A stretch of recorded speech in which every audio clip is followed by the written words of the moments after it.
Teacher MLC ఎన్నికల విజయం ఉపాధ్యాయులకు ప్రధాని మోదీకి అంకితం చేస్తున్నామని కేంద్ర మంత్రి బండి సంజయ్ అన్నారు. ఉపాధ్యాయుల కోసం బీజేపీ కార్యకర్తలు లాఠీ దెబ్బలు తిన్న తీరును టీచర్లు గుర్తించారని చెప్పుకొచ్చారు.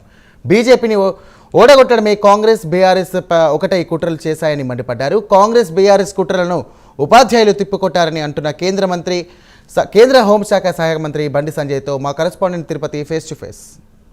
కరీంనగర్, నిజామాబాద్, మెదక్, ఆదిలాబాద్ టీచర్ ఎమ్మెల్సీ ఎన్నికల్లో బీజేపీ అభ్యర్థి మల్క కొమరయ్య గెలిచారు. ఈ బీజేపీ అభ్యర్థి గెలుపు వెనుక ఎటువంటి అంశాలు దోహదపడ్డాయి, ఈ గెలుపుని ఎట్లా చూస్తారో తెలుసుకునేటువంటి ప్రయత్నం నాకు అందుబాటులో కేంద్ర హోంశాఖ సహాయ మంత్రి బండి సంజయ్ ఉన్నారు. బీజేపీ అభ్యర్థి టీచర్ ఎమ్మెల్సీలో గెలుపొందారు కదా, ఈ గెలుపుని ఎట్లా చూస్తారో ఏం చెప్తారు? తప్పకుండా మా కార్యకర్తలంతా కూడా సంతోషాన్ని వ్యక్తం చేస్తున్నారు. మా కార్యకర్తలు కూడా జోష్ వచ్చింది. ఇది మా కిషన్ రెడ్డి గారి నేతృత్వంలో ఇది 3వ విజయం. 8 ఎంపీలు, 8 ఎమ్మెల్యేలు, ఇవాళ ఎమ్మెల్సీ గెలిచాం. రేపు జరగబోయేటువంటి గ్రాడ్యుయేట్స్ ఎమ్మెల్సీ, రేపు ప్రకటించబోయే గ్రాడ్యుయేట్స్ ఎమ్మెల్సీలో కూడా మేము గెలుస్తామని నమ్మకం, విశ్వాసం మాకుంది. ఇది పూర్తిగా కార్యకర్తలకు అంకితం, ఉపాధ్యాయులకు అంకితం, నరేంద్ర మోడీ గారికి అంకితం. టీచర్ ఎమ్మెల్సీ ఎన్నికల్లో బీజేపీ అభ్యర్థి గెలవడానికి ఏ అంశాలు దోహదపడ్డాయి, ఎట్లా గెలిచారంటే ఏం చెప్తారు?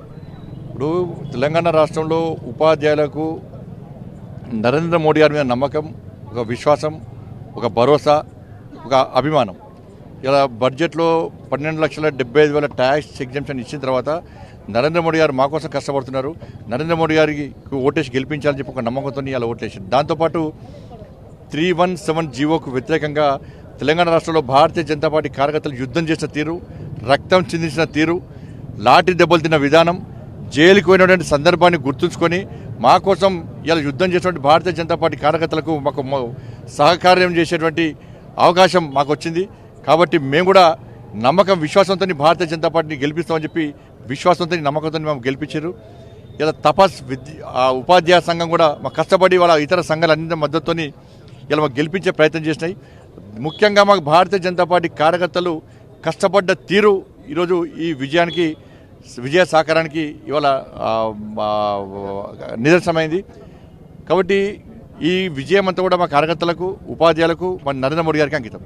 టీచర్ ఎమ్మెల్సీ ఎన్నికల్లో కాంగ్రెస్ పార్టీ, బీఆర్ఎస్ పార్టీ అభ్యర్థి ఎవరు పోటీ చేయలేదు కదా, ఎట్లా చూస్తారు, ఏం చెప్తారు? వాళ్ళ పోటీ చేయకుండా కూడా మీరు చూసి లోకల్ ఉన్నారు. మీరు భారతీయ జనతా పార్టీని ఓడగొట్టడానికి బీఆర్ఎస్, కాంగ్రెస్ ఇద్దరు ఒకటే ప్రత్యర్థులకు ఏ విధంగా ప్రత్యక్షంగా పరోక్షంగా సహకరించారో, ఏ విధంగా తప్పుడు ప్రచారాలు చేశారో మీరు చూశారు. కాబట్టి కాంగ్రెస్ పార్టీ మీద పూర్తి వ్యతిరేకత, కాంగ్రెస్ పార్టీ యొక్క ప్రజా వ్యతిరేక విధానాలకు వ్యతిరేకంగా ప్రజలు తీర్పిచ్చారు. ఇవాళ ఉపాధ్యాయులు తీర్పిచ్చారు.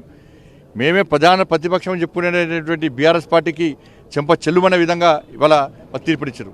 ఈ రెండు పార్టీలకు అభ్యర్థుల కరువయ్యారు.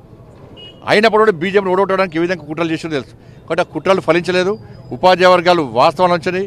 గత చరిత్రలో ఉపాధ్యాయులు దర్శకుంటే ప్రభుత్వాలు ఉన్నాయి, ఉపాధ్యాయులు దర్శకుంటే ప్రభుత్వాలు కూలినాయి. ఈ విషయాన్ని గుర్తుంచుకోండి. అందుకే భారతీయ జనతా పార్టీ ప్రభుత్వం రావాలని చెప్పి ఉపాధ్యాయ వర్గం కోరుకుంటుంది. కాబట్టి నెక్స్ట్ రాబోయే స్థానిక సంస్థల ఎన్నికలు కూడా ఇదే విజయ పరంపర కొనసాగుతుంది. ఎప్పుడు ఎక్కడ ఉప ఎన్నికలు జరిగినా జరిగినా భారతీయ జనతా పార్టీ గెలవడానికి సిద్ధంగా ఉంది. 3 చోట్ల గెలుస్తామని ధీమా వ్యక్తం చేశారు. నల్గొండ, వరంగల్ సంబంధించి ఎమ్మెల్సీలో బీజేపీ అభ్యర్థి ఓడిపోయారు. ఇప్పుడు గ్రాడ్యుయేట్ ఎన్నికల ఫలితాలు ఎట్లా ఉండబోతున్నాయి కరీంనగర్? అప్పుడు గ్రాడ్యుయేట్స్ ఫలితాలు పూర్తిగా మాకు అనుకూలంగా ఉంటాయి. దానిలో కూడా మేము గెలుస్తామని నమ్మకం